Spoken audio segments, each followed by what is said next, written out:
Tout ce qui circule sur la planète pétrole est observable à Paris, sur les grands boulevards, dans les locaux de la société Kepler. Les tankers, leur provenance, leur destination, leur chargement sont visibles en temps réel.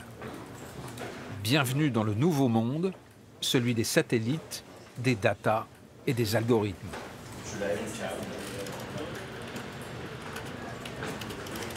En Venezuela, Angola, Qatar. Emma Alfonsi est responsable produit et le produit chez Kepler, c'est l'information. On utilise les imports, les exports et aussi des métriques comme la quantité de pétrole brut qui est stocké en mer ou combien il y a de barils actuellement en transit en mer.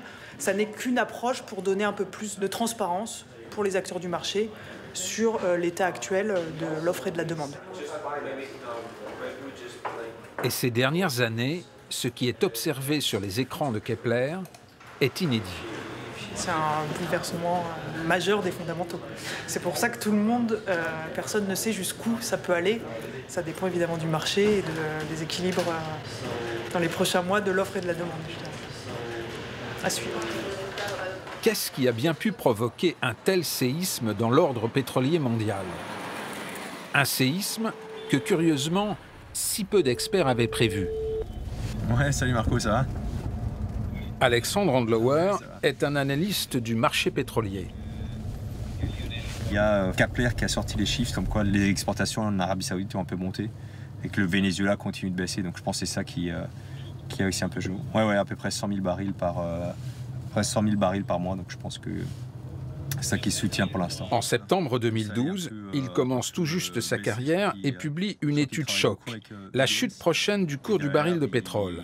Une analyse à contre-courant dans le milieu des experts. En 2012, le prix du pétrole était à 100 $. Tout le monde pensait qu'il n'y avait qu'une direction, c'était à la hausse, et qu'on allait plutôt à 200 $ qu'à 50. C'était très compliqué de dire que les prix du pétrole allaient chuter, on me prenait pour un fou.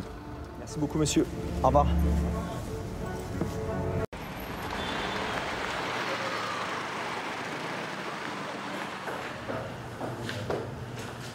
Retour chez Kepler, où l'on observe minutieusement l'impact de l'accord OPEP et de la production américaine dans le trafic des milliers de tankers qui sillonnent le globe. Ce qu'il faut bien voir, c'est que les États-Unis, qui récemment ont exporté environ 1,4 million de barils par jour, exportent plus que certains pays de l'OPEP, c'est-à-dire des pays comme l'Angola, etc. Le Venezuela est à peu près sur les mêmes niveaux. Donc les États-Unis est devenu un exportateur majeur depuis deux mois, je dirais. L'offre est abondante, la grande inconnue est plutôt du côté de la demande. Tout ce déstockage, si je puis dire, parce que c'est des capacités vides, c'est le signe qu'ils ont chargé plus intensivement sur le mois de novembre, ce qu'on ne retrouve pas forcément. Les prévisions de croissance seront-elles toujours au rendez-vous pour soutenir la demande mondiale de pétrole? Rien n'est moins sûr.